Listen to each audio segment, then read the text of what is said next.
আসসালামু আলাইকুম। যে আমি আমার অ্যাড অ্যাকাউন্টে কোনো ক্যাম্পেইন রান করতে পারতেছি না। যতই ক্যাম্পেইন রান করি এখানে অ্যাক্টিভ দেখাই, কিন্তু কোনো ডলার স্পেন্ড হয় না, বুঝছেন? এই জন্য আমি কাজই আগাইতে পারতেছি না। এই যে ক্যাম্পেইন রান করলাম, সেলস ট্রাফিক অ্যাক্টিভ আছে, বাট কোনো ডলার স্পেন্ড নাই। এখানে একটা নোটিফিকেশন আসে অ্যাডটা রান করার পর, অ্যাক্টিভ হওয়ার পরে, এই যে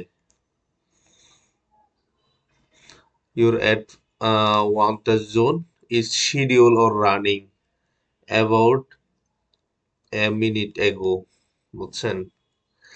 তারপর যখন আমি ক্যাম্পেইন রান করতে যাই, পারচেস সিলেক্ট করলে, পিক্সেল সিলেক্ট করলে, দেন এখানে একটা প্রবলেম দেখাই, ওইটা আমি দেখাচ্ছি।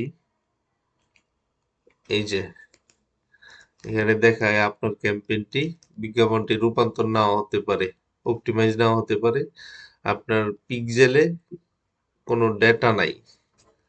তো এখানে আমার পিক্সেলের ডেটা আমি কিভাবে আনতে পারি, যদি একটু বিস্তারিত বলতেন। আমি কোনো কাজই আগাইতে পারতেছি না, বুঝছেন, এই প্রবলেমটার জন্য। কোনো ক্যাম্পেইনই ডলার স্পেন্ড হয় না, 24 ঘন্টা চলে গেলেও ডলার স্পেন্ড হয় না, কিন্তু অ্যাক্টিভ দেখায় ঠিকই।